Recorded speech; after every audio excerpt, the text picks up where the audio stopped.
Hi, previous year question பேப்பர்லேருந்து ஒரு some பார்க்கலாமா?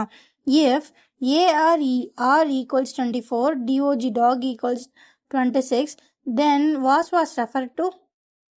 சரி, ஸோ இங்கே 3 லெட்டர்ஸ் இருக்குது, நம்பர்ஸ் 2 தான் இருக்குது. ஸோ அப்போ ஒரு லெட்டருக்கு ஒரு நம்பர்ன்ற கோடு இங்கே கிடையாது. ஸோ இங்கே 2 நம்பர்ஸ் தான் இருக்கிறதுனால நம்ம என்ன பண்ணலாம் அப்படின்னா, இப்போ ஏன்னா 1, பீனா 2 அந்த மாதிரி எடுத்துருக்காங்களான்னு செக் பண்ணலாமா? ஸோ கடற்கரை எழுதலாமா?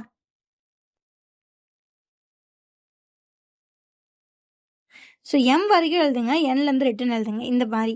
ஏன் அப்படின்னா இது வந்து ஒரு வேளை ஏக்கு வந்து 1 எடுக்காமல் 26 எடுத்தாலும் இந்த மாதிரி எழுதுகிறப்ப ஈஸியாக கண்டுபிடிச்சிடலாம்.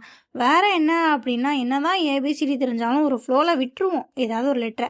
ஸோ இந்த மாதிரி எழுதுனா கடைசியில் ஏக்கு நேராக இசட் வரணும். அப்படி வந்தால் நம்ம கரெக்டாக எழுதியிருக்கோம் அப்படின்றது நமக்கு தெரிஞ்சிடும். நான் முக்கியமாக அந்த ரீசனுக்காண்டி தான் எழுதுகிறேன், ஏன்னா எனக்கு மறந்துடும் டக்குன்னு. ஓகே, ஸோ இதுக்கு பேரலாக அப்படியே நம்பரும் போட்டுக்கோங்க.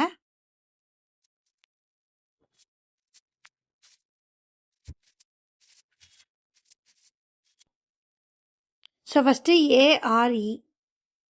ஸோ ஏனா 1, ஆர்னா 18, ஈனா 5.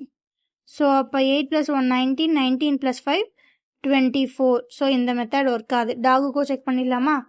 டிஓஜி டாகு, டினா 4, ஓனா 15,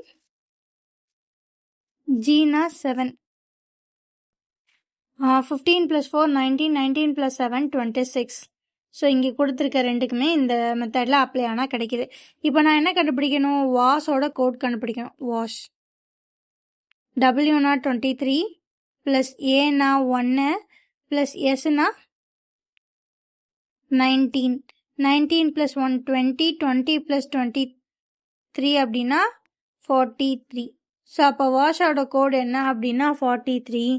அப்போ ஆப்ஷன் பி தான் ஆன்சர். ஓகேவா? ஸோ இந்த மாதிரி ப்ரீவியஸ் இயர் கொஷின்ஸ் எல்லாம் பார்க்கணுன்னா நம்ம சேனலை சப்ஸ்கிரைப் பண்ணிக்கோங்க. ஓகே கைஸ், பாய், தேங்க்யூ.